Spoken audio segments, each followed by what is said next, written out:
Glamour की चकाचौंध भरी दुनिया में बहुत से सितारे ऐसे भी हैं जो अपनी चमक न सिर्फ फिल्मों में बिखेर रहे हैं बल्कि समाज सेवा से गरीब और अशिक्षित लोगों की जिंदगी को भी रोशन कर रहे हैं। और ऐसा ही चमकता सितारा है पूर्व मिस इंडिया और सोशल एक्टिविस्ट नफीसा अली।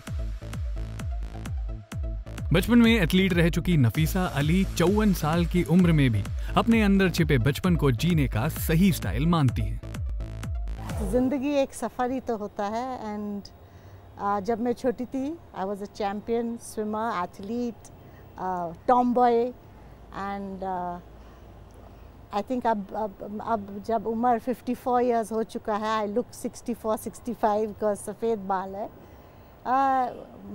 मुझे जो अंदर का जोश है या सोच है या ख्याल है या सपने हैं वो वैसे ही है, बचपन के साथ जुड़ा भी है और बचपना मेरे अंदर अभी भी है। दुनिया में कदम रखने और दुनिया को समझने के बाद हर लड़की का एक सपना होता है कि वो अपने सपनों के आकाश को छू ले। ऐसा ही एक सपना नफीसा अली का भी था और 1976 उनकी लाइफ का टर्निंग पॉइंट साबित हुआ जब उन्होंने 15 साल की उम्र में मिस इंडिया का खिताब जीता और हिंदी फिल्मों में अपने हुनर से लोगों के दिलों में अपनी जगह बनाई।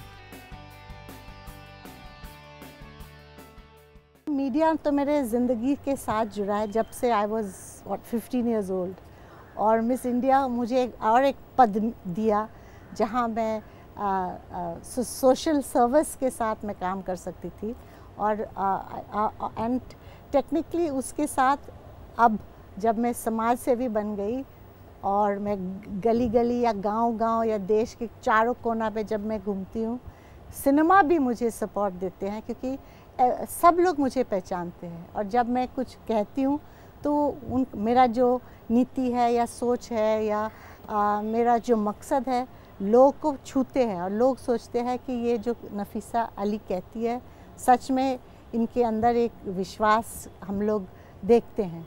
आई थिंक दैट्स सबसे इम्पोर्टेंट चीज़ मेरे लिए।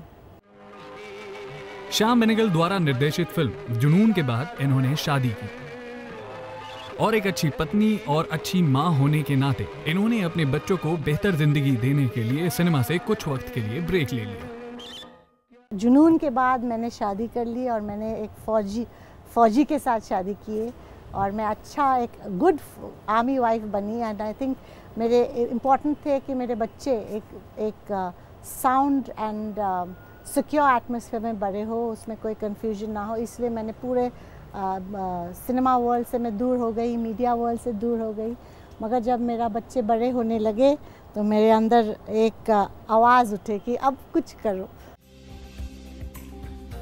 लेकिन फिल्मों में काम करने का जुनून उनके मन में कायम रहा।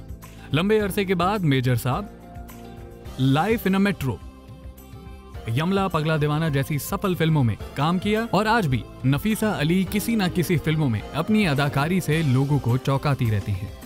जब ये फ़ोन कॉल आया जुनून 18 साल बाद की मेजर साहब है उसमें काम करोगे, तो मैंने बोला अंग्रेज़ बनाओगे तो नहीं करूँगी।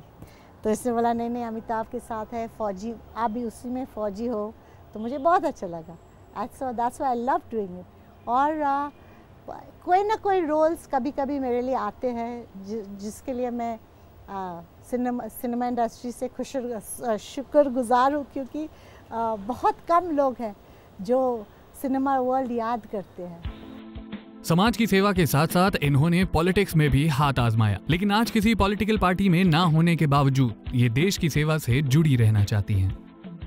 काम करना बहुत ज़रूरी है और लोगों की ज़िंदगी में बदलाव लाने का जो काम मेरे अंदर वो एक कमिटमेंट है उसको पूरा करने मेरे लिए बहुत इम्पोर्टेंट है, इसलिए मैंने पॉलिटिक्स ज्वाइन करने का कोशिश की।